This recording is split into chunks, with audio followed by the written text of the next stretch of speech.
It was bad. I don't know if I'd be alive for sure. It was dark. So I'm very, very grateful to have influences in my life that have played a huge part in me seeing their relationship with Jesus. Just when we thought we heard it all about Diddy, reports emerged that he allegedly tried to groom young Justin Bieber. To break this down, back in the days, Diddy used to run something called Puffy's Flavor Camp, where he paid his protege Usher to live with him. Now, rumors suggested that Usher was not only the young star Diddy attempted to manage, but also young Justin Bieber as well. At this time, Diddy took Justin to his Ferrari that was parked in the garage and told him he could let him ride it as soon as he turned 16. Now Justin was only 15 at the time. He tries getting ahead of himself, but Diddy tells him to slow down. As soon as you turn 16, you know what I'm saying, I'm gonna let you rock this every time you come to LA. Yeah, this will be yours. So every time you come to LA, it's a little dusty, but you know, go to the front shot. Man. Minute. Woo. Okay. Okay. All right, so I'm gonna be driving this next year. Yeah, when you get 16, you come down there, you gotta, you know, wear your seat. I mean, I'm 15. You could ride in the passenger seat. I got my permit. Not yet. All right, 16. Slow down. Let's slow down, Justin. Okay. Let's slow down, okay? One step at a time. Now, Diddy didn't just stop at giving Justin the Ferrari. Guess what he did next, guys? He offered Justin the mansion and told him he could have it when he turned 18. Yeah. And then, when you get 18, you get the house. You get the mansion. Okay. Yeah. So where are we off to? Now, clearly, this is really a wild dream for a kid. Like, at first, Diddy promised Justin a Ferrari at 16 and then a mansion when he turns 18. So what could have been Diddy's motive for giving Justin these exorbitant gifts? We know Justin was a superstar kid and all. Still, given Diddy's history, we cannot help but think that perhaps he gave Justin these gifts just to learn them into certain activities that aren't proper for him to be engaged in. Not that there's anything wrong in giving him these things, but some parental guidance could have been instrumental here, who knows. Anyways, Justin was very excited at the offer, and he obviously couldn't say no. I mean, who would? But Diddy said something that we cannot overlook.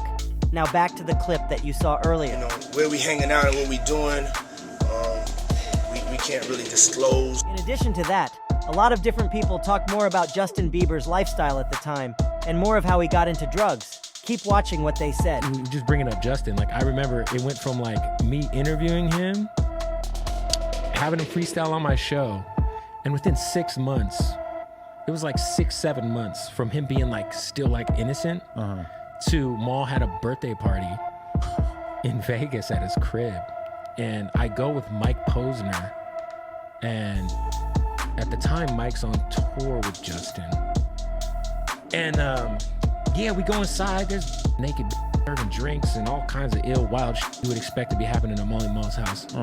And dude, Justin Bieber is just yacked out of his mind. Drunk? He's No. some other Lean. no. Coke. Yeah, I don't know. I just know that this mother for 20, Screaming drugs at you. 25 minutes. I'm sitting at the bar, bro, like in Maul's little side room or whatever, living room, whatever the is. And we're looking at Justin Bieber, and this mother looking at himself in the mirror for 30 minutes straight, bro. Oh, that's a thing that could happen doing enough drugs, yeah. He's just staring at himself. Like, no flinching, like people trying to talk to him. He's not even replying. He's just looking at himself in the mirror. Wow.